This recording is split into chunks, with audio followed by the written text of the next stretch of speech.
Wreathed in green hellfire like screaming iron skulls bent on disturbing the peace, we are the ghoulishly ghastly ghosts haunting these pirate vox waves. 665.66 UHMR Chemrat Radio. Coming to you live tonight from Garvey's all-night Soylent Hut. Mayhem has consumed the Innsmouth mid-hive as gang warfare intensifies, leaving a trail of spreading destruction and an ever-growing body count in its wake. Recent escalations between the Rustclaw clan and the Slag Vixen Syndicate have ravaged several districts through levels 15 through 1, with violence threatening to spill into the Underhive. Last night, a massive firefight erupted along the black steel habstacks of level 12B between the Warmongers, currently allied with House Rustclaw and the Slag Vixens. Eyewitnesses report the conflict began over disputed territory and quickly escalated into an all-out battle involving heavy weaponry and explosive devices. Local Arbites forces have been overwhelmed, unable to contain the violence that has left dozens dead. Damn, clan wars leaving us sitting on a powder keg again. But hell, at least war is good for salvaged artifacts and weapons business. Did you guys know that the stuff that drips out of Land Raider tailpipes is easily the best degreaser? Which seems counterintuitive, but who am I to question the machine guy? Experiment.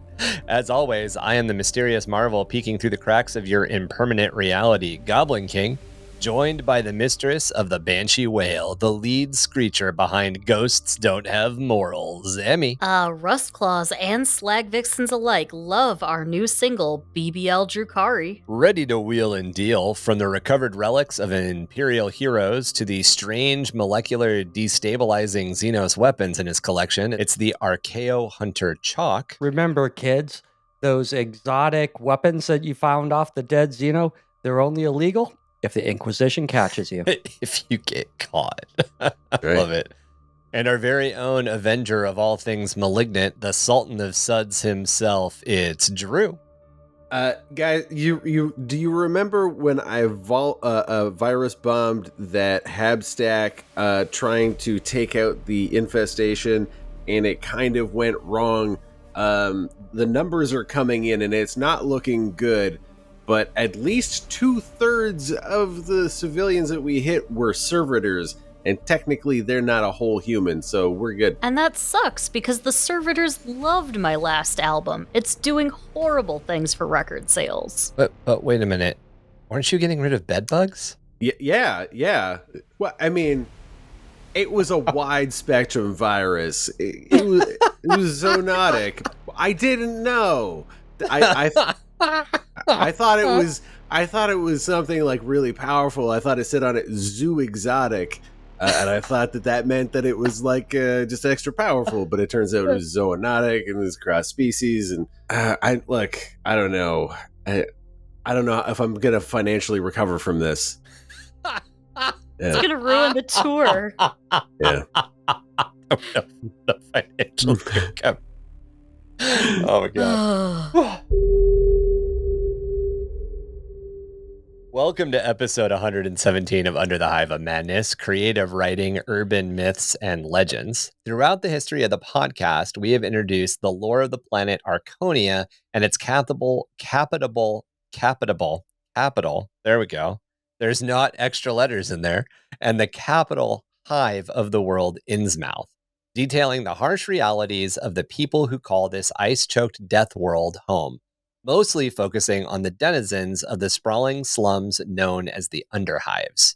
Way back in the earliest episodes of Lorus Obscurus, we introduced our 4 urban legends of the Innsmouth Underhive, each corresponding to one of the 4 chaos gods. A mysterious club that traps those who find themselves inside before introducing them to the many gifts of Grandfather Nurgle as the club slowly sinks back into the sump. An unnamed pit fighter consumed by grief and rage over his family's murder, who is eternally now consumed by the lusts of corn. Zygonia, the Hive's most successful pop star, who was lost to Slaanesh in the pursuit of finding their vocal perfection. And lastly, we come to the servitor, KAT-14, or Katia, known as the Lady in Red, reborn through her devotions to the Lord of Change, Tzeentch. Katia, Katia, our lady in red, forever binding her memories in thread. In shadows long, through passages deep, through frostbite halls, her powers creep. Beware, beware, the witch light's hour, when Katia's breath seeks to devour. She seeks the young, the pure, and the bright, drink their dreams in the dead of the night. Run, child, run, when the night winds wail. Hide, child, hide, when night drops shadows veil. Hush, little ones, and stay in bed, when darkness falls and the ice glows red. Beware, beware, the heady scent of lust, for Katia's kiss can reduce you to dust. A siren's call of bared flesh given free, one last pleasure to be witness to thee. Turn and run from the red promise of embrace, turn and hide from the whispered promise of lace, for a lady in red hunts where lovers play, tempting the unfaithful and unwary whose eyes do stray. Katia, Katia, our lady in red, forever binding her memories in thread.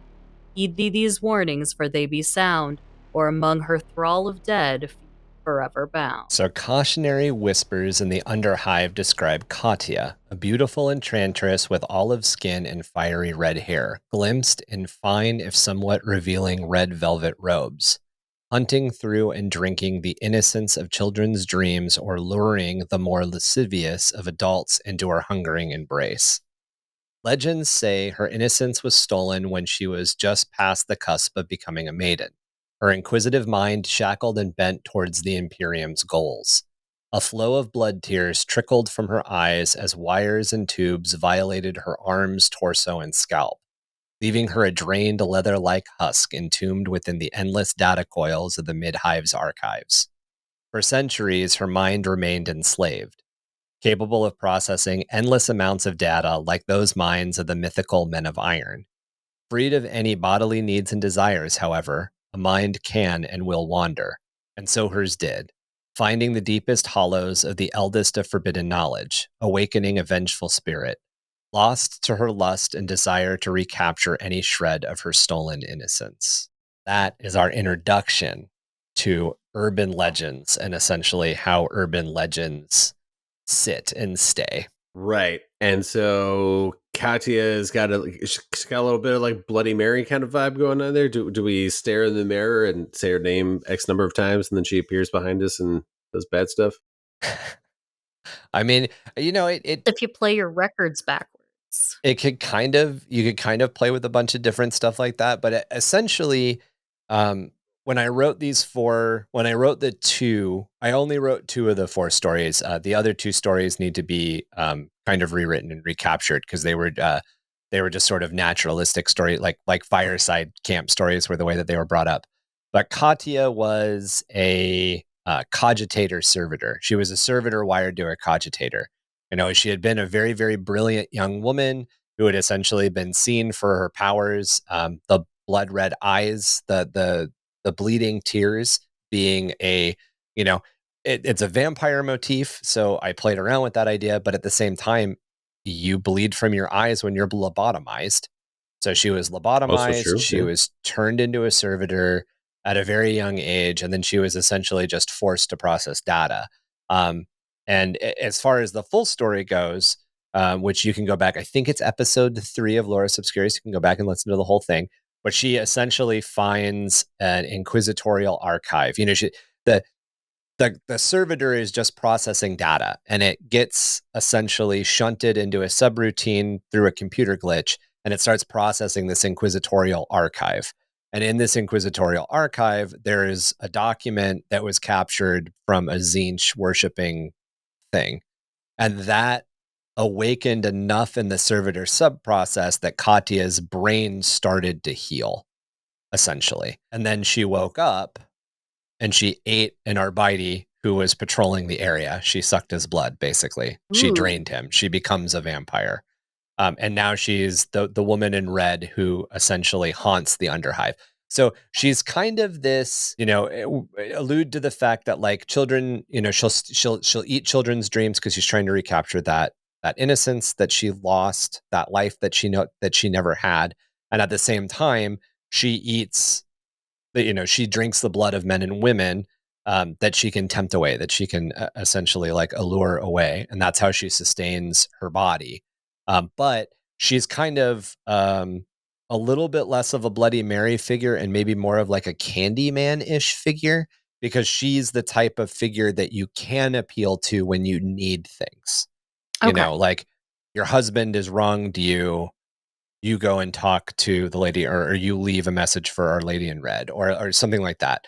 But the way that urban legends are kind of structured, and we'll get more into this here in a second, and we'll get an idea of folklore and the anthropology side of it, and obviously, all of you guys are going to have all of your inputs on what folklore and urban legend are. But the way that a lot of urban legends are written is they're left almost open, or as open as possible. There's as little detail as possible. So, like Drew, you're saying, it can fit into all these different scenarios. You can take this figure and just kind of migrate them to a different city, a different hive block, a different mirror. You know, no longer is Katia walking around. Now she's appearing in the mirror behind you when you say her name 13 times in a dark bathroom.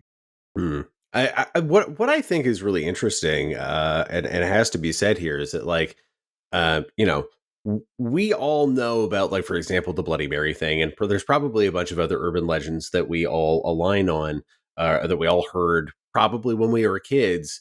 And for all of us, that was pre-internet, Mm-hmm. right? Like all of these like stories and stuff as kids, they just spread as word of mouth. You Mhm. know, like Yeah. in my case, like again, like I'm in a different country as a kid. You know, like granted we're neighbors, but even still, that's how far and wide these things kind of spread, even without the benefit of having a vast interconnected communications network across the globe. So, Yeah. you know, I think it's really fascinating. It speaks to like the power of these things and like the primal and fundamental Yeah. nature. So You know, before we jump into why that happens, because I feel like Chac probably has a really good explanation as to why folklore spread that way. Mm. Let's define what is an urban legend. So, from the local story of an old abandoned haunted house to stories of Bloody Mary, urban myths and legends exist in parallel to older tales of folklore. However, where folklore encompasses the traditional beliefs, customs, stories, songs, and practices of a culture, urban legends serve as a contemporary anecdotal story that are often believed to a certain extent. So, a lot of times, the people hearing urban legends, us as kids, immediately believe them. Now, that doesn't mean that they are real, provable, or even undeniable facts. Urban legends most often lack any sort of verifiable fact that can be traced to them, but they make up for it in a robust level of hearsay and circumstantial evidence. For example, I've never seen the green ghost of Old Mother Malice, but I know Johnny and Susan were necking out behind the old barn last year when Johnny's car got all of those weird scratches down the side. And that kind of becomes the obviously Old Mother Malice exists because I know a guy whose car got scratched. Mm-hmm. Okay, great. So Johnny's ex-girlfriend Rebecca knew that they were there and went out and keyed his car while they were Right. necking. Right. Yeah. But Chalk, from an anthropological perspective, and obviously Drew and Emmy follow up with, philosophy and Paleontology. paleontology. But like, can you define folklore a little bit more for us and talk kind of a little bit like lay out why folklore is as important as it is to like Yeah. cultures expanding and information being shared? All right. So there are two major, I guess you'd say, categories of folklore, I'd say. One are sort of cautionary tales. Mm-hmm. They are stories that are made up and told that have a specific purpose, in that don't go into the woods at night because bad things can happen to you at the woods at night. And then the folk tales grow up around the evil witch or whatever, depending on your, what era you're in. Um, these are things like, this is a way of telling children not to do things.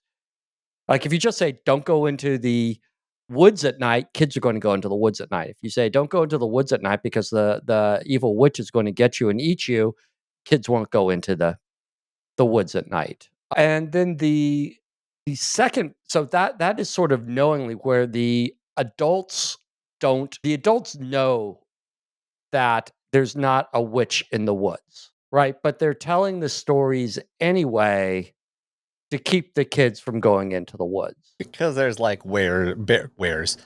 That's a Yeah. wolf bear, by the way, a were. Because there's wolves and there's bears and there's unscrupulous people. There's Or you just get bandits. lost and you don't come Yeah. back, you know. You fall off a cliff, drown in a creek. Yeah. Right. But then there are the tales that grew up around the actual unknown, whether that unknown be the sort of supernatural creepy stuff, or whether that unknown has some sort of religious or cultural background. So don't go into the woods at night because the witches will, or the black man not being like an African American Adds or in an another African name for Lucifer. Yeah, I'm literally talking about the devil. This is back from, the 1600s.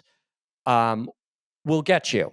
That was actually believed by certain people in colonial America. Not everyone, but the woods were seen as dark, evil, scary, and full of monsters. And they were saying, don't go into the woods at night, not because they're afraid a bear might get you, because they were actually afraid that the devil might get you, or that there actually was a witch living in the woods. Folk tales also can serve the purpose of social and religious underpinnings. So there's stories that have to do with specific like rites of passage. So they work around things that we call liminal spaces. So like the woods might be sacred and they're guarded by whatever these little spirits are. And by passing through the spirits, you get to the sacred area. So the spirits are providing sort of like guardians of the liminal space. The liminal space is a transition space, like between the sacred and the profane. Profane, by the way, is just meaning Not sacred. regular, not sacred. Right. The profane world is everything outside the church. The sacred area is the area within the church. The doorway, the vestibule, all that is the liminal area in between them. But when you go to other cultures, that sacred area might be standing stones, it might be a forest, it might be whatever. Well, and wouldn't the Catholic Church be a good example of like folklore passing on a certain amount of tradition? Because you're gathering a bunch of people, you're spreading word of mouth lessons or parables, right? Well, think about the old saying that if you gathered up all the pieces of the true cross from all the churches in Europe, you'd be able to make 10,000 crosses. Right. Because those are all part of the folktale. We have this relic from Saint whoever that was gathered in the Holy Land by Queen Esmeralda, blah, blah, blah. So those are all folk tales also, but they all have a purpose, and the purpose is sort of propping up the local power structure. But they're basically stories, and sometimes the stories have meanings, and sometimes they don't have meanings. I like that you brought up Bloody Mary, and yes, this is the fact that this was not being. I'm the oldest person here. When I was a kid, I knew about Bloody Mary. I have no idea where that started. It actually comes from Bloody Mary is a weird example of an urban legend because Bloody Mary is technically a little bit more of a piece of folklore than a piece of. But what I'm saying is, I don't know how we learned about it as children. What I assume happened is somebody's older sibling told them about it. Yeah, exactly. But I knew we hadn't seen a movie that, Bloody Mary's now been in movies or whatever. Yeah. I know none of us saw that when we were on a sleepover, standing in the dark bathroom in front of a mirror with a candle, daring each other to say Bloody Mary, 3 times? Yeah, and the reason it's never worked, by the way, not that it ever would work, but the original lore is 13 times, not 3 times. But I only say it 69 times. If you that's just when you're looking for something different from Mary. How things travel and how folklore travels and how stories can travel in pre-technological times, how these things get spread is this was actually part of my thesis. When we talk about, so the bulkier and heavier things are, the less distance you can move them, right? Like iron ore, unrefined ore, A grain. stone tablet, right? Not a stone tablet. Stone tablets way or smaller, but like bulk items, like commodities, right? Okay, got it.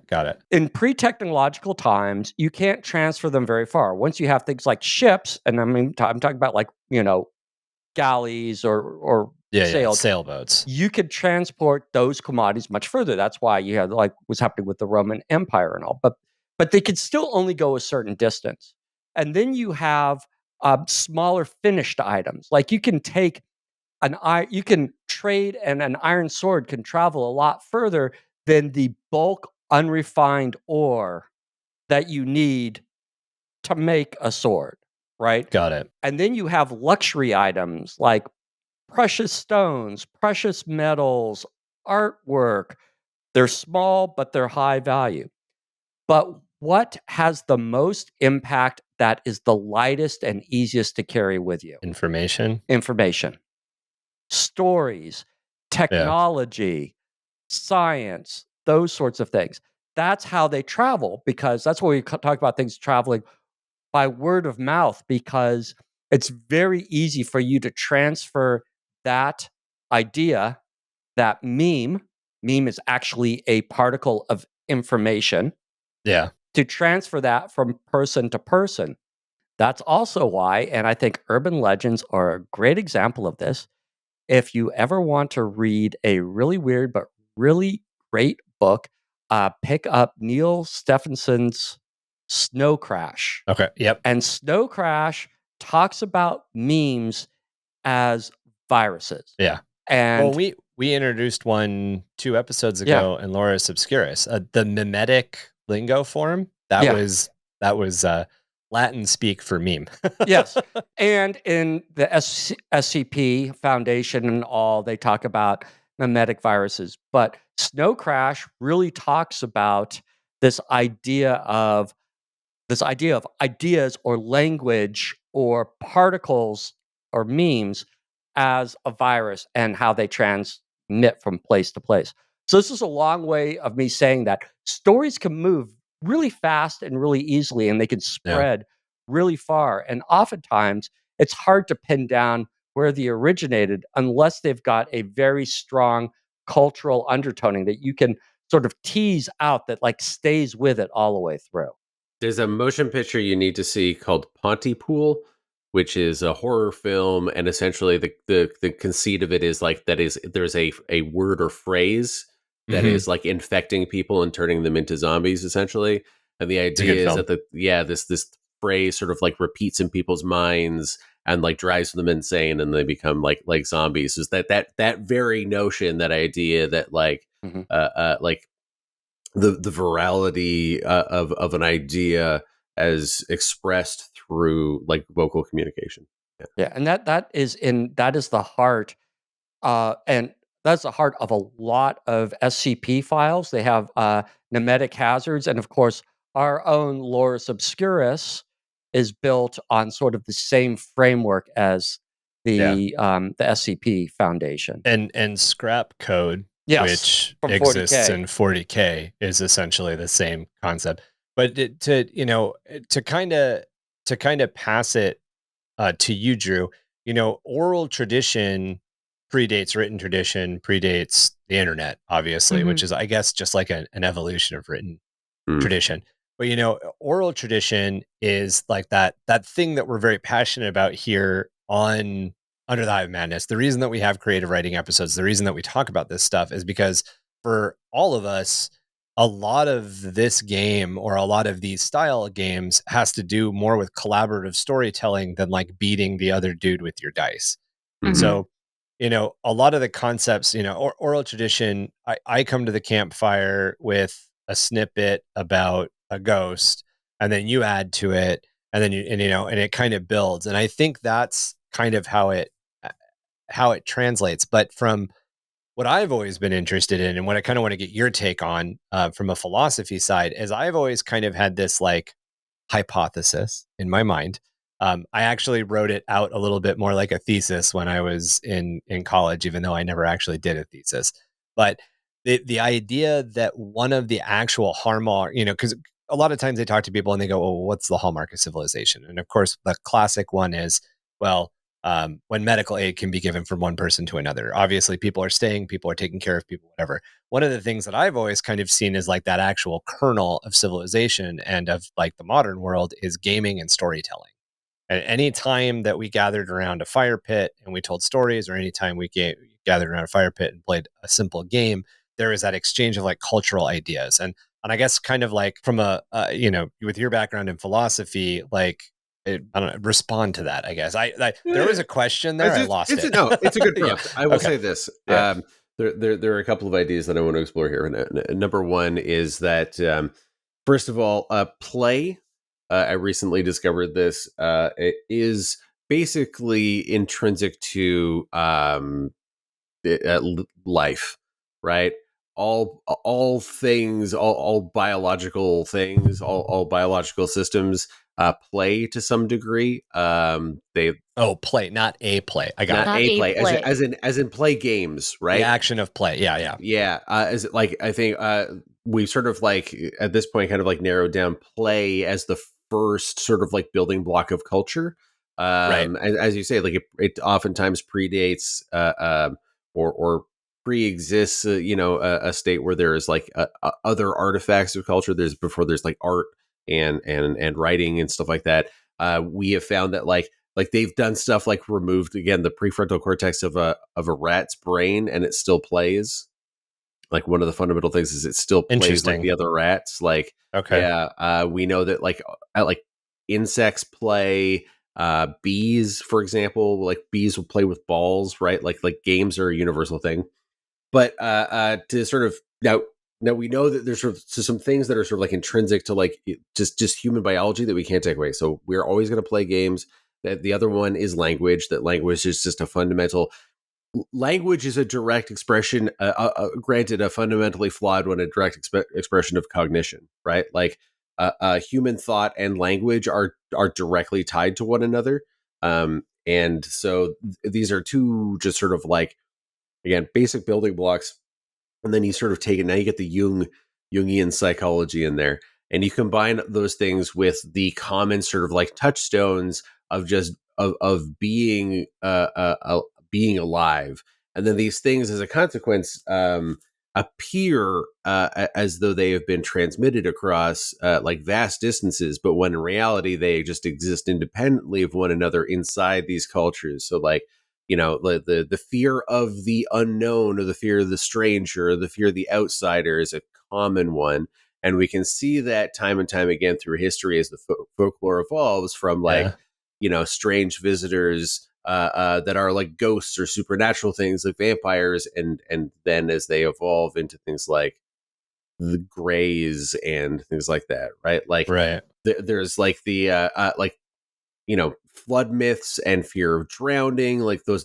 are fundamental sort of like human things that, or like and I think a lot of cryptids key into this is just like our fear of predation. We are fundamentally potentially a prey species for any number of large predators. Even though we are at the top of the food chain, that's because we have technological supremacy. But if you put us one-on-one, naked and alone with a lion, the lion is going to win. Well, and I think Chac and I touched on this on one point, and I kind of want to get your reaction to this, why I'm bringing it up. But, so this would have been a while. This probably like a year and a half ago, but the whole idea that one of the reasons we have such a problem with things in the uncanny valley kind of suggests that at some point there was a super predator that looked a lot like us, and that there's just this cultural memory, this genetic memory of this thing that looks kind of human but isn't quite human, that preyed on us, whether or not that was a Neanderthal or whether or not it was a big scary monster, kind of left up to interpretation. But what? Yeah. There you go. What the one thing I'll say about that is that, I mean, fundamentally, the uncanny valley is a tricky thing because, like, as a person who again does a lot of art and design and stuff like that, there are human beings have again we're very we have certain stimuli that we expect, and subtle changes to that can cause certain amounts of discomfort, right? And that is because body language and things like that. There's like those pattern recognitions. Like there's some certain amounts of like that are sort of like intrinsic and subtle and become sort of like a baseline, right? Like we know when people smile, when they frown, and again, these things are universal. There is no other culture in the world where like smiling means something completely different. I mean, that's true for like chimpanzees and orangutans. Like orangutans smile to show like aggression. Most apes smile to show aggression because they're showing their teeth. But like for us, smiling is an indication of pleasure and happiness. The laugh is another fundamental sort of baseline that you find in every single culture. Now, the automatopoeia that is associated with the laugh may change, right? There's like subtle changes and differences there. We expect all these sorts of things. Eyebrow movements, eye movements. If you just change them subtly, but in the wrong ways, that is just immediately disturbing to us. It's this little bit like, if you're used to having like a fan sound going in your room all the time and then somebody unplugs it, or like when you get used to the background noise in the city of like the streets and the trains coming and going, stuff like that, like how your brain sort of like just ignores that kind of to some degree, that subtle subtext that's always there.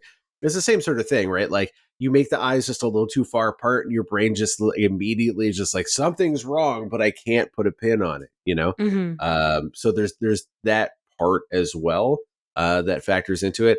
I think fundamentally, like, and again, like a lot of these cryptids and things like that key into some of these basic sort of like Jungian principles, right? Like stuff like, eyes are big, more empathy, but then, so like it has a baby like appearance, but then all black, like all black people, right.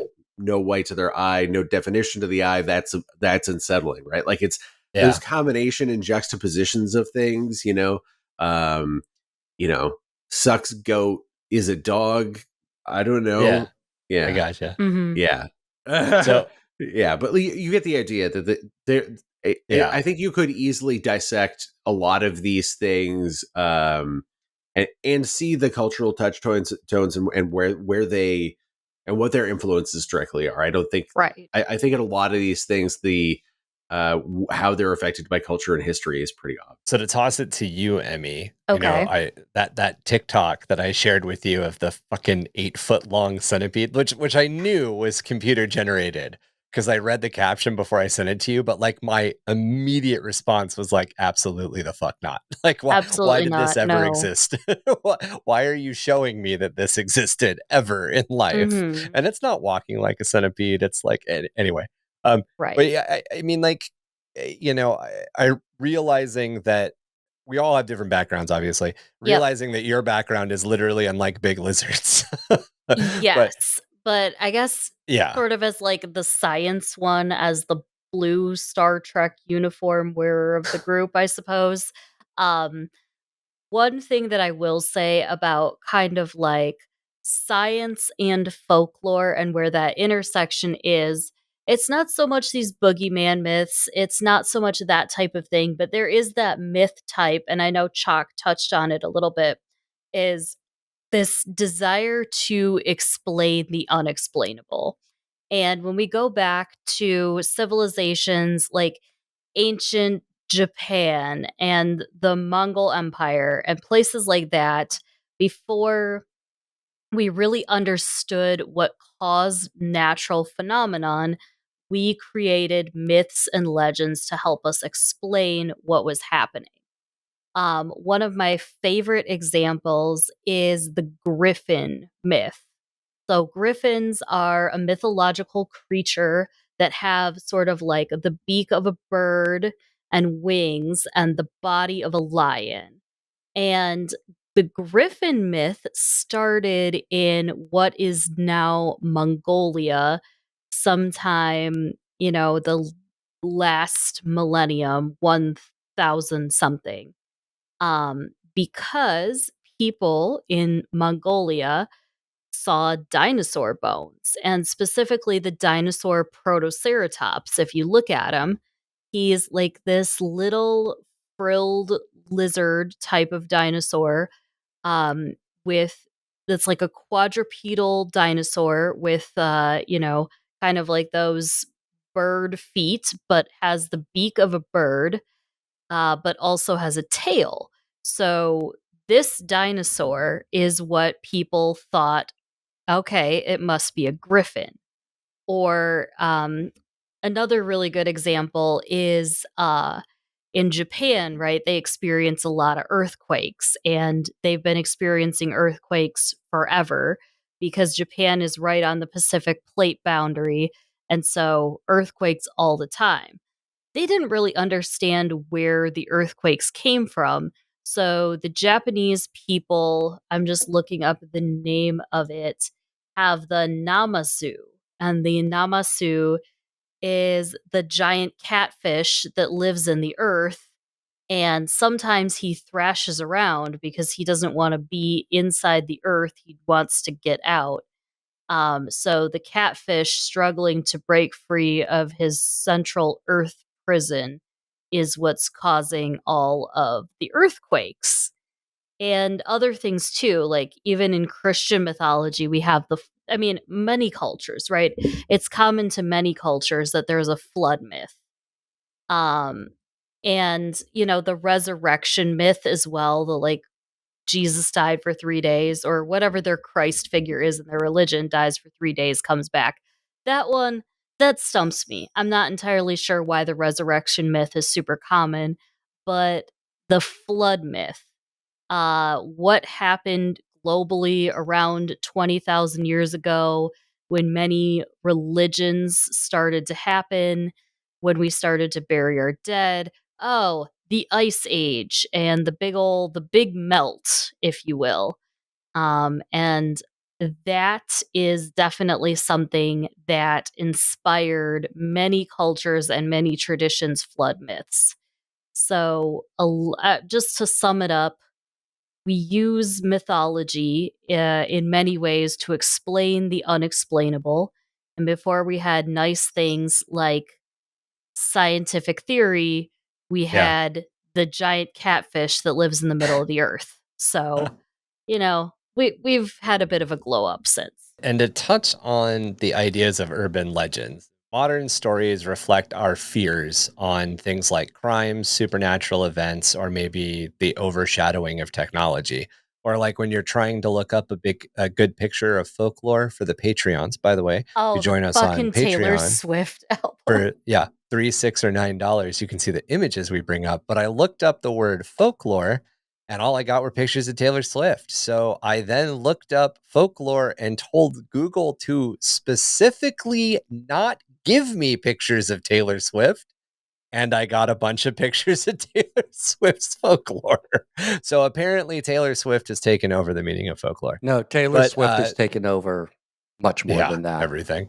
But urban legends very definitely focus on the cautionary tale part that Chac brought up, and whether or not that's like the cautionary tale where Taylor Swift becomes a new chaos god, right, takes over everything. That's what's happening. And they serve as a social commentary on our modern life. They spread quickly, both because of word of mouth, like we just talked about, but nowadays we have the added portion of technological means. Often urban legends are bound to a specific location but share commonalities across a much wider area. And an example for this is we talked in another Loris Obscurus episode about the Lady in White. Now, the Lady in White usually depicts some sort of wronged woman, normally in a romantic way, who died before she could find closure, who now haunts the roads, woods, creek, river, or park of your local area. And if you go to Google right now and you type in woman in white, you will probably find a local story of a woman in a white dress or a woman in white or the white woman or some variation who is haunting things. And when I say romantically wronged, I don't mean got stood up for prom. I mean like murdered by her husband kind of thing. Infidelity and abuse. Infidelity and abuse. All I yes. get is The TV other- shows and books. Really? Because there is a Californian woman in white. I guarantee you there. Yeah. And if I look at the videos, I Axe get Murder pictures House- of Taylor Swift. It's all over. Axe murder houses are another example. They're incredibly common, especially all across North America. And there's a pretty good chance a lot of that goes back to actual crimes like those of Lizzie Borden. But there were also crimes in New Orleans in the 20s and 30s that had axe murders.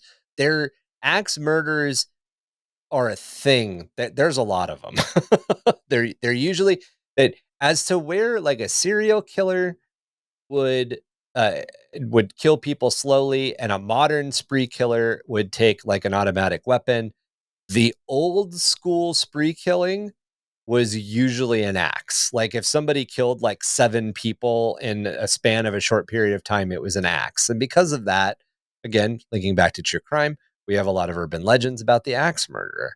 And then we've got things like cryptid sightings, most notably Bigfoot and the Chupacabra, both who started as very localized stories, but have now grown to have sightings all over the Americas. And that's not just North America, that's all of them. Right?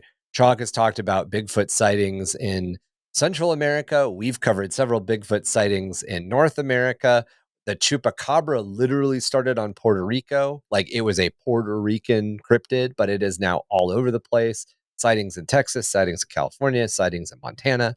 Yeah. And then as we've moved into the internet age, which you brought up earlier, Drew, we've got the advent and the popularity of the creepypasta and the SCP, which is essentially just urban legends being written from a fictional standpoint. And that's where we get things like Slender Man and the liminal space known as the Backrooms, which have also now spread all over the world. Now, there are people who talk about seeing Slender Man in the forests of Germany. There are people who talk about liminal space backrooms in sushi shops in Japan. Like, Have you heard of the Slender Man murders? Yes, and there were the Slender Man murders, there's which were a real people thing. who legit believe that's some poor girl. Was she actually? I know she was stabbed a bunch. She was she actually murdered? And she was 2 older girls murdered a younger girl by stabbing her and blamed it on that was the whole Slender Man thing. Well, They Slender said Man they were- told Yeah. her to do it. Mhm. But they actually, they are getting released from the asylum. Like their sentences Yeah, 'cause ended. they're minors. their sentences ended. They were minors, and they I were think like 12-ish. unmedicated. It's a big part of it too. Yeah. Mm. The interesting thing about that case. I'm not trying to minimize the potential horror of the crime. This is actually way worse. But for some reason, I think they stabbed her 19 times and she lived, which is way worse. Oh, by the way. that's right. She did live. Like, I'm pretty sure she lived through the entire fucking thing. But I could be wrong. Oh, that's right. She did live. She is alive, and she's like a motivational speaker now. And she was which like, is, you know which what? is You can do whatever terrifying. you want because Yeah, I was exactly. stabbed 19 times and now I live my dream. Hey, Right? if I 50 would Cent be gets shot that terrified. many times, it'd be fine. I mean, that's There cool. you go. The thing I like about the Slender Man, the thing I found interesting about the Slender Man is that it was an overt effort from the very beginning to make a creepy character in a collaborative space, right? Like it was a bunch of people in I think like something like 4chan. It was on where the they were X. like, hey, it was on we're the gonna X make boards. a- That's where Slender Man came from. Came from X. Yeah. So the intention was we are going to create this character. Okay, what should he be? I like Slender Man. I made this image, and it was like a bunch of people collaborating and building to create this fictional character that meant to have the texture of folklore and the believability of a real story. Well, and he shares a lot in common with things like Men in Black, and there's definitely commonalities between Slender Man and other things. that One of the exist. things It's very Lovecraftian.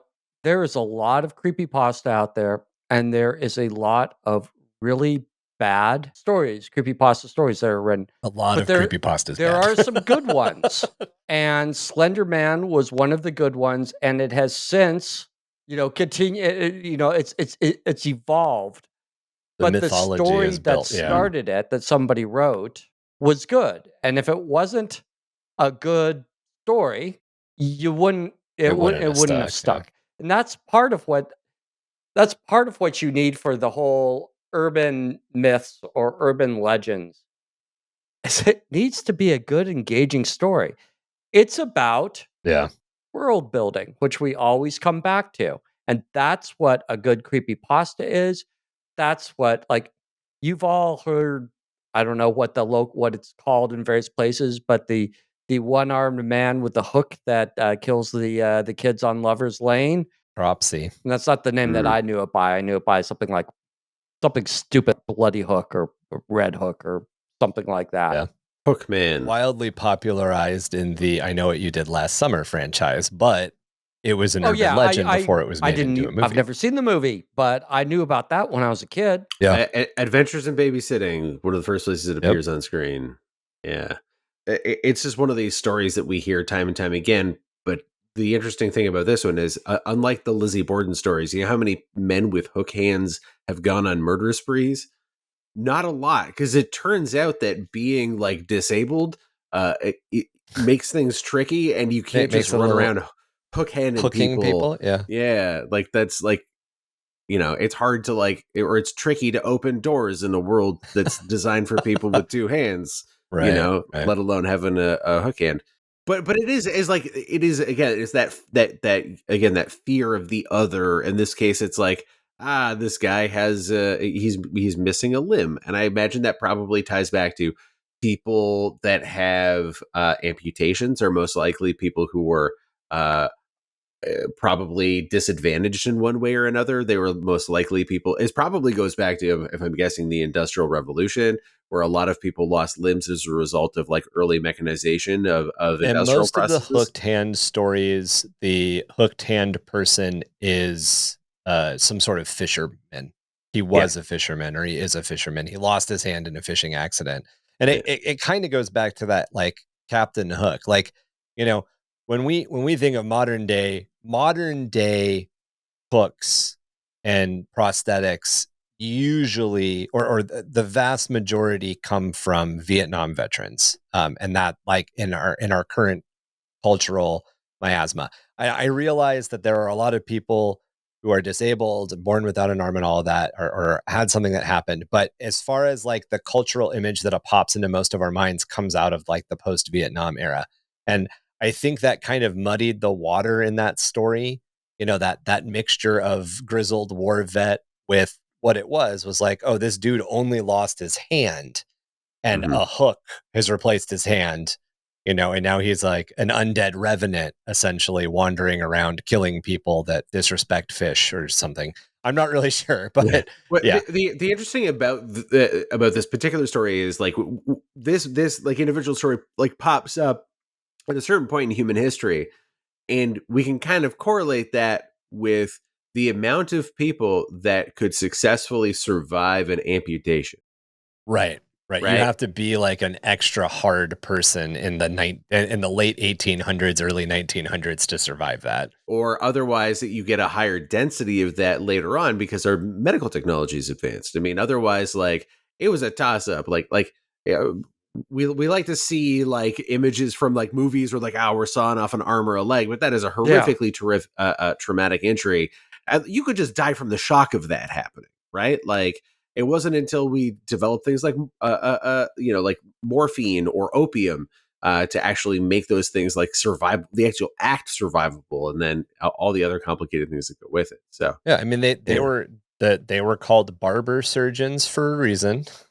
Most people who were amputated in the Civil War, it was a toss up if you'd survive getting your arm cut, because there was no anesthesia, there was no all of the they weren't even necessarily washing their hands. Like, antiseptic and anesthesia weren't a thing in like 1850. Like, if you really think about that, really not that long ago. Really not that long ago. They say that like the highest casualties per capita of any American war is the Civil War, just because the weapons of war technology was so much more advanced than the medical science, to a point where the weaponry was fairly advanced, but if you were injured, as the kids say, you're cooked. So, and just no understanding of immunology, virology,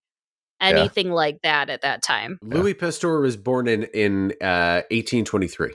Yeah. So he wasn't really. The clean your hands guy was at 1860. Yeah, exactly. He didn't actually have an opportunity to come out and say that until sometime around then. Yeah, he did in 1895. When it comes to world building specifically, urban legends and myths fill a very important role between the creation myth of an actual pantheon and the verifiable laws of the universe that you're writing. Gods are a high concept, and depending on the world, they could be real and have a very real impact, or they can be deeply embedded in the traditions of folklore. So, what I mean by that is think of Greek mythology.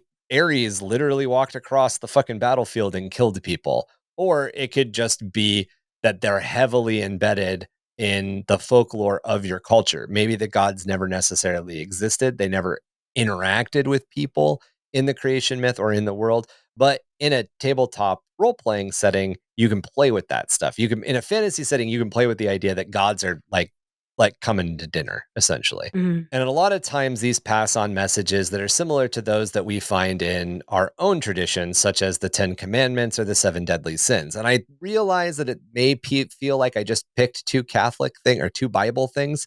I didn't. The 10 Commandments are in the Bible. The 7 Deadly Sins are not in the Bible. It's literally just a creation of the medieval world to explore controlling people. Most of the time, the gods are also wrapped up in the very fabric of the world building and can even impact the natural laws of the world that you're writing.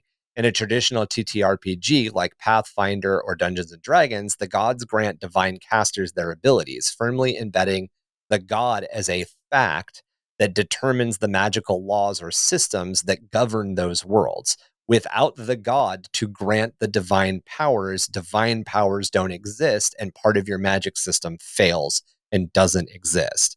In the Warhammer Fantasy and 40K worlds, the entities of the warp are similarly defined by the laws of the Immaterium, magic, and psychic powers. On the other side of the same world building spectrum, we have the actual laws and how they work. For instance, in a hard magic system like that of Brandon Sanderson's Stormlight Archive, something is consumed in order to manifest a magic ability. And without that resource for consumption, the ability of a user doesn't matter. It doesn't matter that you're a born magic user. You don't have enough resource to cast magic. That's a pretty basic, quick definition of a hard magic system. And a soft magic system, like that of the Force of Star Wars, I am not picking on my favorite punching bag, Harry Potter, for once. Magic can do anything it needs to do whenever it's needed to do it. The Force can fix any problem that the story requires. But in both cases, some world building has been used to define what the laws are that govern that world. At some point, George Lucas said, the Force Force users can do anything in the Force they put their mind to. That's the law. That's the soft magic law. As to where Sanderson and Terry Goodkind and a couple of other fantasy authors, there is a consumption. In The Wizard's First Rule, Richard is being taught magic by the head wizard. I can't remember his name. Zedekis Zorander. Thank you. And one of the rules is if you're going to heal somebody, for instance, something has to die. So he heals a minor cut and some of his hair turns gray. There is a reaction to using magic. There's a give and take. There's a subtractive and additive case to the magic system. I just want to point out, so you take that and, so you have, the Harry Potter universe where there are no rules. Things happen because they're plot driven. But also, literally, no rules. Also, George Lucas very famously said, if I need there to be air in space, there is air in space. Yeah. George Lucas and Rowling, JK, fall on the same side of spectrum of the hard and soft magic system, and even kind of the hard and soft world building system. I would put Sanderson in very definitely the hard world building area. There's a lot of world building that Sanderson does to justify everything that happens in his worlds. Like, there is a reason for everything. And that reason has ripples. It's tossing a pebble into a pond. It's going to have repercussions against everything, as to where the Force and magic and Harry Potter are, another pond in another state that's frozen. Like, there's no connection. There's, nothing you do affects anything else other than the direct effect of what you're affecting, essentially. There's no repercussion for your actions, I guess. Folklore and urban legends come into focus when it comes to the human, or your chosen fantasy or xenospecies, element. While the comings and goings of gods or the universal laws that you've established might be clear to you, or if you're running a game, to the players as meta knowledge, that doesn't mean that the characters or people that exist in your world have that knowledge. Emmy was touching on this. Urban legends, folklore are used to explain things you don't understand. In fact, a lot of times the reader, the GM, or the players may not even have full knowledge that the author intended. As much of what we do as storytellers is to craft in uncertainty between fact, playing with the negative space of our stories, leaving our readers and players purposely in the dark. Belief and faith are strong driving forces and can be used to fill in the messy bits of culture that societies develop around half-understood realities. As an example, in Warhammer 40k, the Ecclesiarchy believes that the Sister of Battle's powers come from miracles granted by the saints and by the Emperor himself. However, that is a construct of their folklore, and in reality, it's just warp sorcery and psychic powers, the saints being lesser Imperium-aligned warp entities. Even the Emperor, long dead on the Golden Throne, might be just another major chaos god. But those are overarching civilization-wide beliefs, and they matter little when workers on the fourth shift seem to go missing every month on the same day. Even if a very mundane solution exists, such as transfers to other districts or even an extremely common industrial disaster, a hole can be left behind in the understanding of local people, especially in a society governed by propaganda and misinformation like Warhammer 40k. Warnings circulated around the 319th smelter's faulty timing switch, which fails whenever it tries to process the 31st day of the month, causing a purge of its tanks. Purges that can swallow workers in a lake of molten iron. Someone overhears the warning in the mess hall, and soon rumors retell of an entire shift falling victim to a terrible industrial accident, not just one or two people. Months go by with the repair orders sitting unfilled due to personnel issues and timing victims being blamed if they are unlucky enough to be caught unaware. Months roll into years, and the rumors become urban legend about the hungering ghost of the Smeltworks, a deranged machine spirit that moves from station to station, claiming a life and tribute every night, the only way to appease its hunger being a data purge ritual. The person spreading the tale never having seen the ghost, but knows a guy whose roommate was on shift with someone who was dragged into molten iron one night during fourth shift. I mean, and that's kind of the thing that you brought up at the beginning. How do we all know the Bloody Mary story? Well, we all know the Bloody Mary story because our older siblings tried to freak us out. But of course, I didn't have when older siblings, but somebody... You had friends with older siblings.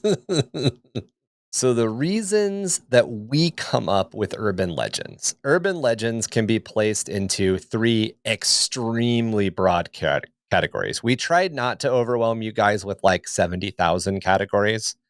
We did three. The first one, as Chac brought up, also existing in folklore, is the cautionary tale.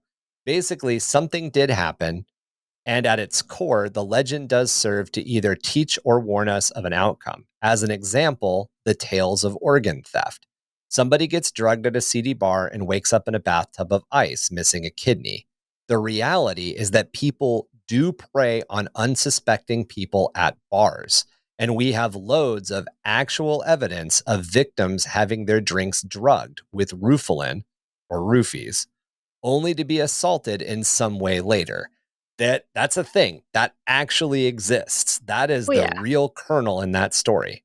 Or the tales of a ghost that appears in the back seat of a particularly dangerous stretch of road. People have most likely died on this particularly dangerous stretch of road, and while the ghost has never been seen by anyone you can track down anyway in person, you do have a tendency to drive a little bit more cautiously every time you hit that stretch of pavement. So there's a ghost story associated with a bad area that's caused a lot of death, and because there's a ghost story, you subconsciously slow down and pay more attention. I can't be the only one who was deeply traumatized by Large Marge as a child. What? From Matilda? No, No. Large Marge is a character from the first Pee-wee movie, Pee-wee's Big Adventure. Yes, thank you. So yeah, it is one of these ghost stories where, like, you know, like it's the classic, like, Pee-wee gets in the car with Large Marge. Yeah, that's what she turns into. So she's like driving a truck and she picks him up and he's hitchhiking, and like throughout the course of the night we sort of realize that she is actually a ghost. That Right. you know, she's like the ghost of a woman who died driving her truck up and down the same stretch. And sort of Pee-wee kind of has this realization, and then she does this spooky face, and it's really terrifying. Now that I looked up the image, I don't know why, but that the original Matilda, the one that came out in like the late 90s, early 2000s with Danny DeVito in it. Oh yeah. There's He there's directed the that one, I like think. headmistress that like Mrs. is awful. Trunchbull. Trunchbull. Okay, Trunchbull. I don't know why I got Large Marge and Trunchbull crossed on my mind, but I did. No, that tracks. She is a terrifying character, and like, Oh, yeah. I don't know. I read the original, you know, I read the manga first, the Roald Dahl book, before I saw the anime. And The live action movie. Yeah. The written descriptions of her, she's just horrifying as a person. It was my fault for telling the joke that Invader Zim was an anime. I got it.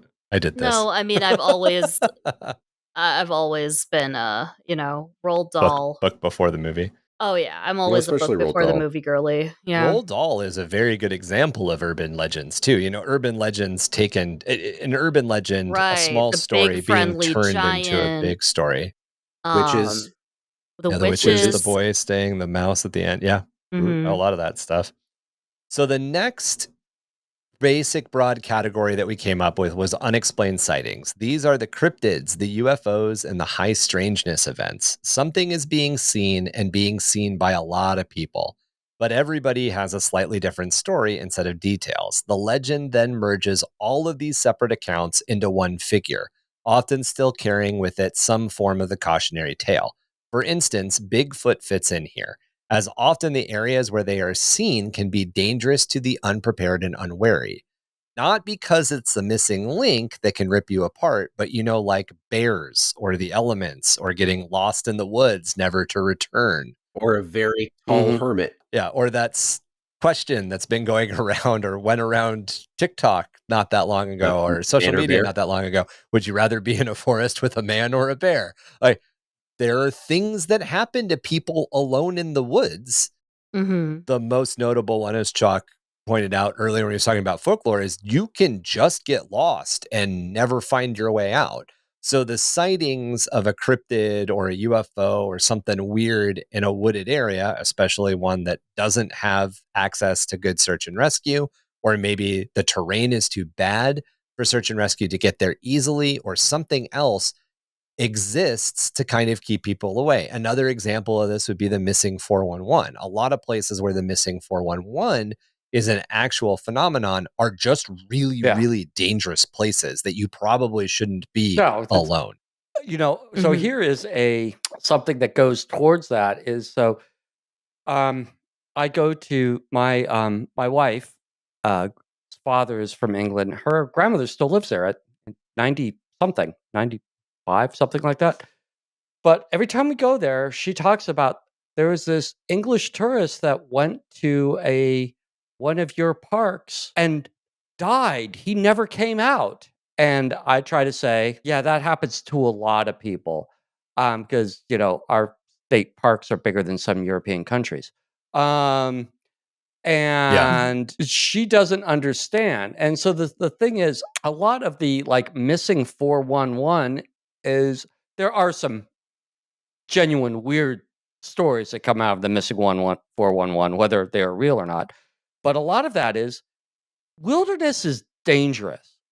I have spent a lot of my time in everything from jungle to desert to mountainous terrain. It's dangerous. And yeah, you can get lost, you can fall down, you can break your leg. There was a famous one where there was 4 guys walking along a trail. I think it was in Oregon, and they got to the campsite and the last guy wasn't there. And it wasn't anything weird. He had simply, it was a trail that was going along the side of a very steep slope. He slipped, went over the side, and by the time he was found, he was dead. This is happening right now, by the way. There's a huge viral story going around on TikTok. There's a kid who went missing at a music festival. He wandered off into the woods. I think he was a little under the influence. Enchanted Forest? I think it was just it was in England, so maybe. Okay, now Enchanted Forest is in Electric Michigan. Forest. Electric Forest. It just happened too. It was like a week ago or something. Mm-hmm. Yeah. But anyway, sorry. No. It was in the UK somewhere, and he was like last seen. He was complaining that he was thirsty and went wandering to the woods, and then people haven't seen him in a while. It's gone. Yeah, and of course, what's come with this is a bunch of conspiracy theories and people saying like, "Oh, he got into a bad drug deal." Something that like nobody knows anything about this guy. You know, there are people saying all kinds of. He literally wandered off, and like he just wandered off, and that can end tragically in the wrong circumstances. And just like you guys, we have some up here in Canada. We have some large tracts of land that is very easy to get lost in. Like they're miles and miles and miles and miles you and miles. You have more big tracts of unpopulated land than we do. I'm pretty sure. Mm-hmm. Oh, by a significant degree. Less significant amount. The vast majority of the Canadian population lives within a pretty narrow band near the American border, right? Like the vast majority, like a huge portion of Canada is completely unoccupied by humans. Yes, huge tracts of land. I can't find the entire tracts gift, but huge tracts of land. Now, I will tell you, I looked up huge tracts of land, and apparently I have safe search off. There were a couple of pictures I did not make bigger because they show huge tracts of land. Yikes. If you pick up what I'm laying down. Tickle bitties. And we do have Aloris Obscurus on the missing 411. We do get into some of the weirder, high strangeness, compelling cases, and it's definitely something that we'll probably circle back to because we did 3 out of the like a bajillion that happen every year, and it's not a bajillion; it's a couple thousand, and some of it, a lot of it, to get back to that cautionary tale, to get back to the high strangeness thing. The way that they work into each other is a lot of the places that people disappear. There are things there, there's the, I can't remember the name of the highway in British Columbia, but it essentially it's one of the places in the world where more Indigenous women go missing than anywhere else. And there's a chunk of the 67 here in the United States that's the same way. These are wilderness adjacent freeway systems, and women just go missing on them. And like, the urban legend is of the fisherman with the hook hand or Leatherface chasing women down with a chainsaw. The reality is there are people abducting these women, and why are they abducting them? The concept of, we've talked about it in past Aloris Obscurus, as we've talked about it in past episodes, the concept of the lesser dead. These are women who are either people of color, whether or not that's Indigenous or African American or Hispanic, it doesn't matter. They're non-white women who are going missing in high traffic areas. And usually these women are in jobs where they are in sex work in some way, shape, or form, whether or not they're a prostitute, an escort, or maybe a model who does nude shoots. Doesn't really matter. They do some form of sex work. And the police have a tendency to group all of those people together, and they consider those crimes less important. That's where that term, the less dead, comes from. So we've got these areas of both Canada and the United States where lots of people go missing, and urban legends grow up in those areas to describe what it is, specifically to keep young people inside at night away from these locations, because this stuff is actually happening. And a lot of times the real monster is way scarier than the one in the story. You know, a gray alien coming down and making you do a couple of hours of mathematics programs and then dropping you back at home, so much nicer than being trafficked into a foreign country across an ocean for the sex trade. That there are big, vast differences between the horrors of those two, story versus reality. And like, yeah. If you want the spooky dukes, just look up one Robert Picton. He's the person who inspired a good portion of the stories related to missing and murdered women in specifically British Columbia. Who's it's still happening. It's still happening at a ridiculous rate. Absolutely, but like Robert Picton was a serial killer that we identified, and he disposed of the bodies in pigs, and I think we know of 18. There is an even better one than that. He died recently. Okay, that would be a huge sidetrack. Pee-wee Gaskins and Robert Picton operated within the same area around the same time. There's a huge, but that's like its own episode. However, Picton died recently. He was shivved in prison, and that didn't kill him. So the guy who was attacking him broke a broom handle, and I shit you not, shoved it up his nose into his brain. Oh my God, like the ancient Egyptians making the mummies. The brain hook. So our the brain broom, our last broad category for urban legends is entertainment. These are stories like Slenderman or even the SCP's creative writing projects that started as pure forms of entertainment. But a good ghost story is always a good ghost story, and eventually the roots of that fiction become blurred and the legend takes over. A great example of this is the jackalope. In the 1930s, Douglas Herrick and his brother, hunters with taxidermy skills, popularized the American jackalope by grafting deer antlers onto a jackrabbit carcass and selling it to a local hotel in Douglas, Wyoming. While the original tales might have been sightings of hares with the Shope papilloma virus, the actual spread of the entire jackalope thing was a prank that these guys used to make a lot of money. And it's one of the most enduring legends of the American West. And Emmy, do you want to get into what the Shope papilloma virus is for us? Sure. To put it politely, it's like little it's basically warts. It's a type of virus that creates warts, and they're these little keratinous like wart protrusions that can sometimes look like horns, but they mostly look like little nubbins, and they kind of come up around the base of the ears on a rabbit, right? Yeah. And it's there's some absolutely example. There's some absolutely extreme horrifying examples of it. But yeah, they look like little horns and they come out on the head, but they don't, they're not like perfect little antlers because, being from small town Wisconsin, our local watering hole is of course a bar with a bunch of taxidermy, and you just have a bunch of silly jackalopes. But the papilloma virus, this type of wart, is just I mean, potentially you could think of it as like antlers, but really, and I can kind of see where it would possibly come from. From a distance, if you squint.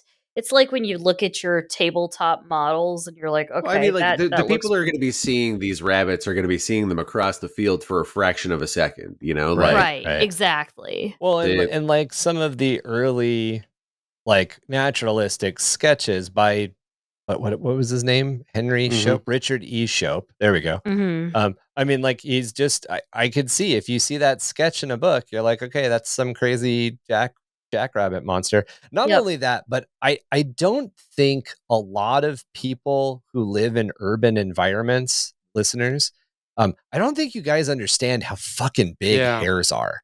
Hares are big. Not cute, tiny, not little buddies animals. Yeah, they're not the ones that you see in your front yard when you're going to work. They are massive and they're fast as fuck, boy. And they're mean. I'll They tell are you about the mean. omega we hair got sometime. jackrabbits all over The omega here. hair. You know, Yeah, out west, you definitely see them. And they have big ears. two pieces Yeah. of interesting trivia. The first is, I do believe that this papillomavirus is a type of herpes. It Yep. is, yes. So be lucky that it seems to be. Don't make out with rabbits. Yeah, don't make out with rabbits. And second, you can actually, there's a thing called jackrabbit starvation, that you can actually starve from a diet of eating jackrabbits because they are so lean. Supposedly, it takes more calories to process the protein you're eating than you like a celery. get out of them. Mm-hmm. Yeah. My brain immediately went to panda bears and why the fuck we keep trying to intervene on their behalf when they're dead set on eating. My God. Yeah. That Koalas, could be a whole same way. episode. I realize they're Koalas also only eat cute a, as shit, but a toxic plant. That's not very good. And they all have chlamydia. Yeah. And that brings us to the last topic we want to talk about, which is the actual portion of how to write an urban legend. Knowing how urban legends and folklore fit into world building, let's now take a look at how to write one. In almost every case, an urban legend bears at its core a kernel of truth, and it serves the role of a parable. While the Kelpie or water horse probably doesn't exist, those who are young, weak swimmers or unprepared probably shouldn't venture too far into the ocean when they're alone. The riptide is just as capable of drowning somewhere unaware, rather than it being some mythical horse with sticky hair that drowns its victims for giggles. We're going to break down how to write an urban legend by looking at how to answer questions posed by 5 different categories. By their nature, urban legends are loosely defined, short, and can lack details, allowing them to morph over time and distance. So the story that you tell in a story that we come up with in New York, let's say, may be completely different by the time it hits Alabama.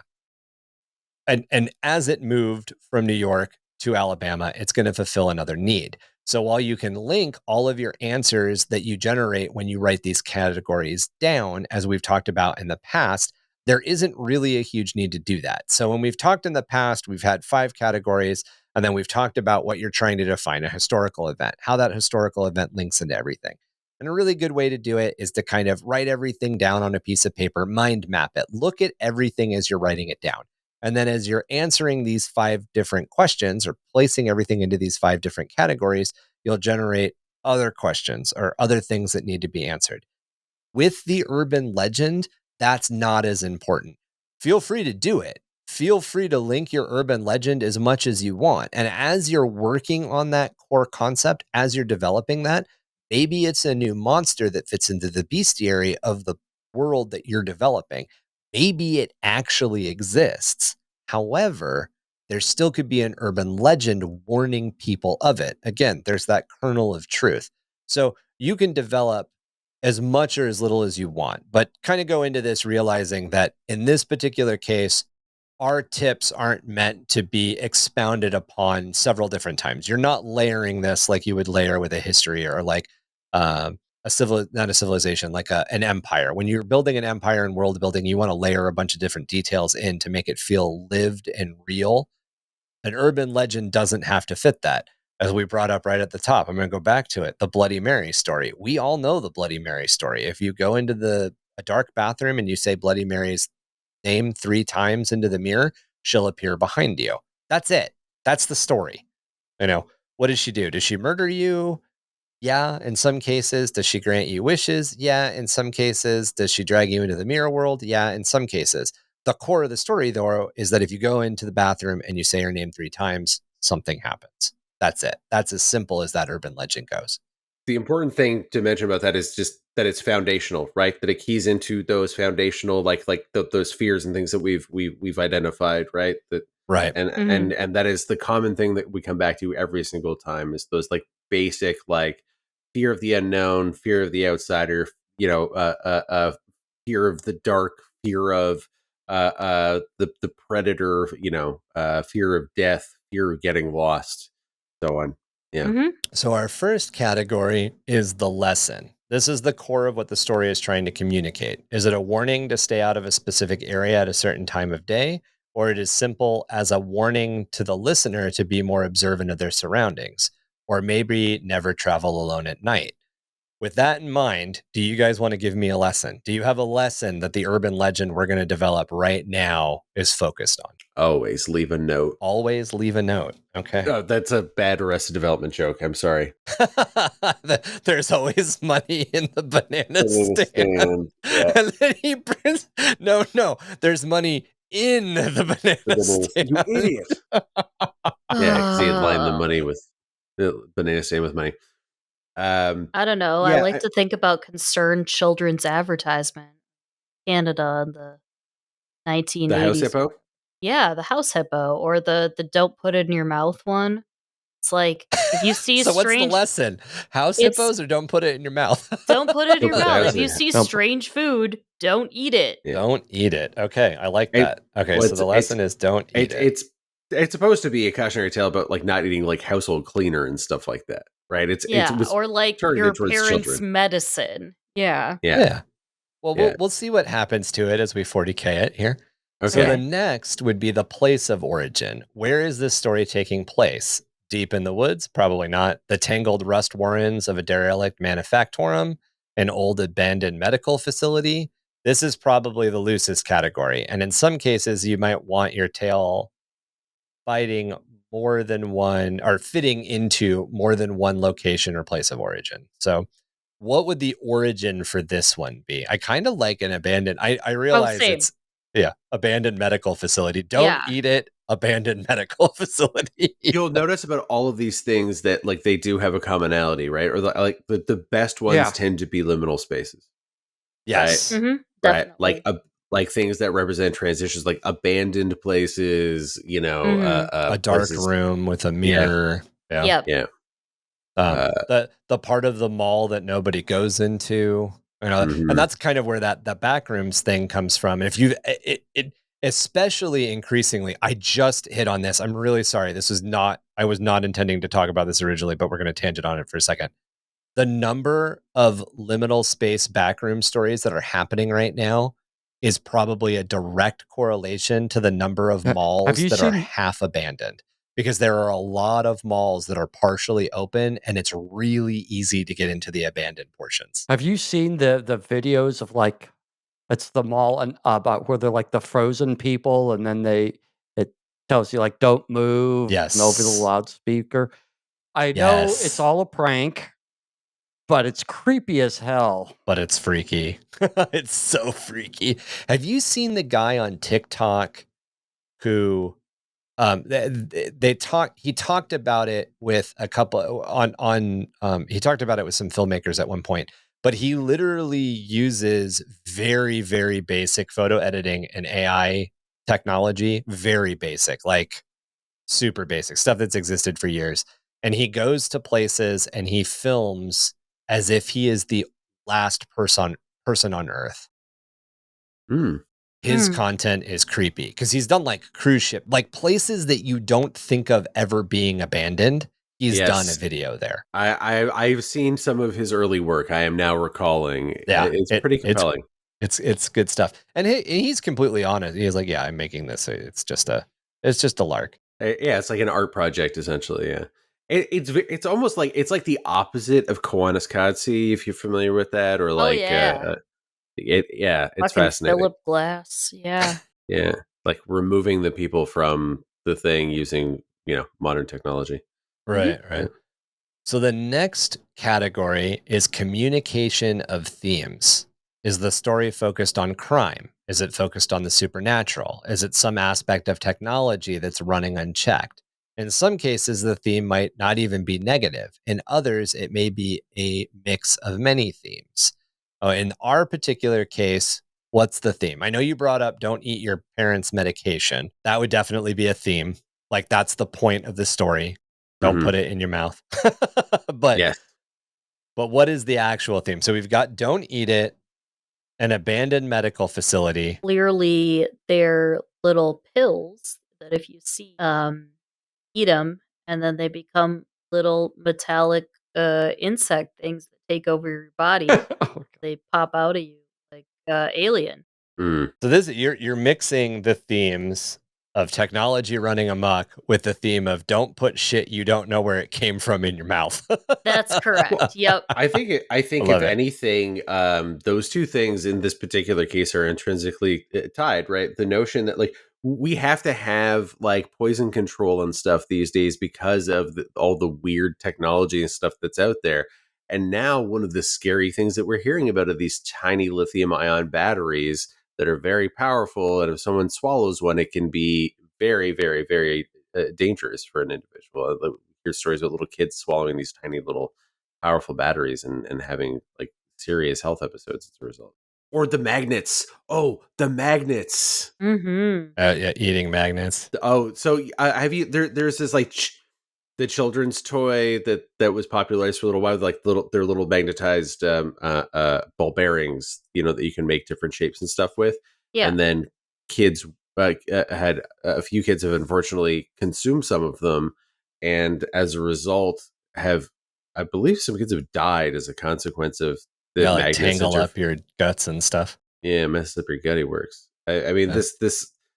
this could all be an urban legend. I'm now Googling this because I remember I heard this like third hand. Very easily could be an urban legend, but it sounds like something I heard of too. Well, that's I what heard, exactly. It's got that kernel possibility. So of course, yeah. I heard about a kid who got a Buzz Lightyear toy shoved up his ass, and it does the wing expansion thing when he goes to infinity and beyond, and you can imagine what happened for the rest of that. Oh, Yeah, so don't shove Buzz Lightyear toys up your ass. That's another lesson. Just working in the toy industry and knowing how powerful those springs are, they just wouldn't deploy. But it's really amusing to think of, like they would just be stuck; they wouldn't move. But yeah, Sure, no, you're right. It's a great visual, worthy of the boys. So magnets have killed 2 kids recently, so it's terribly sad. Don't eat magnets. Don't eat magnets.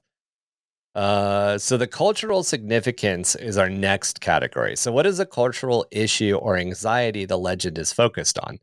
What are the fears or these desires? newfangled things, these newfangled toys and medications. There you go.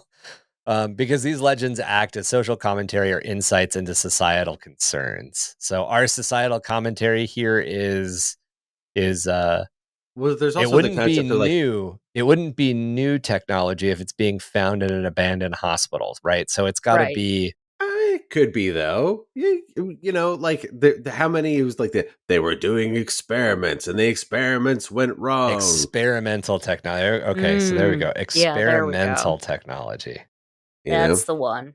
Going against the strictures of the machine gods there, guy.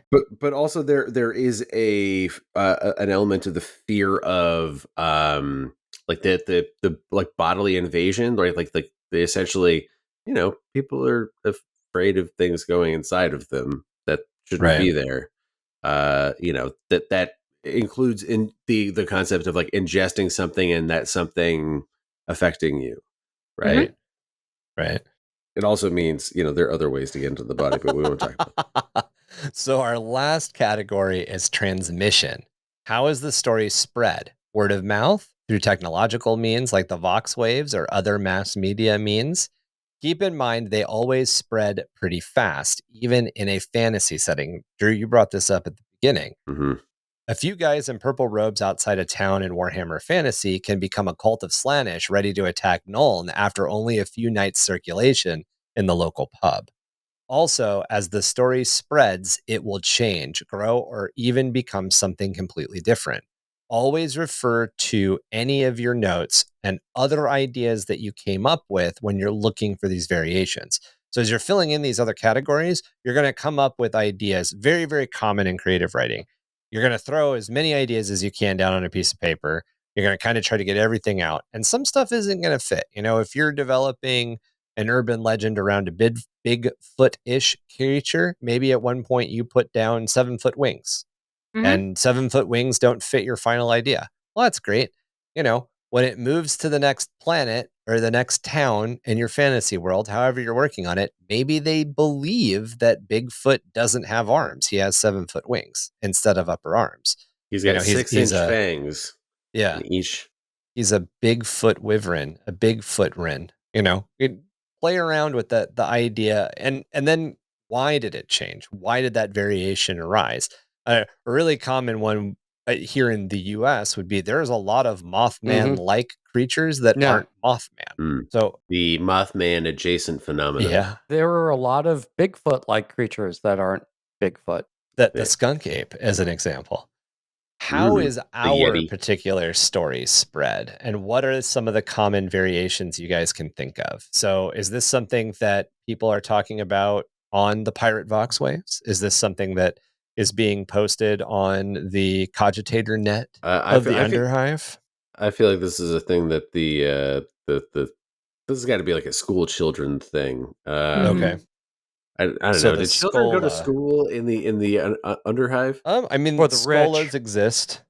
Hmm. You know, obviously the big Skolas are like Skola Progenia and stuff like that, but there's probably like a tech I mean, They have to school. be able to. They have to be taught how to serve the but children administratum. socialize in some way. Yeah, in some they're definitely taught to foundational way. read and how to do math, and then they're taught how to work. So there's definitely a school. So this is a school rumor, a school story. And what are some of the common variations? You know, we didn't, you know, obviously we've just sort of given one answer, but what's a common variation you can think of on the don't eat the weird pills in the abandoned medical facility?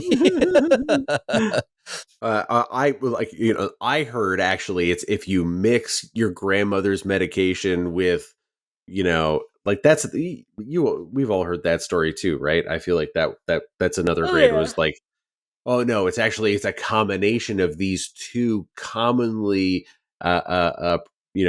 given out medications that are Have not some often reaction. taken together. Yeah, Right. and that So yeah, guys, like some of the other writing tips. Hey, so first off, I guess before I do our final outro here, we've got these responses that we came up with in this episode. They're written down on a piece of paper. They will be developed into an urban legend that we will share with you guys at some point in the future.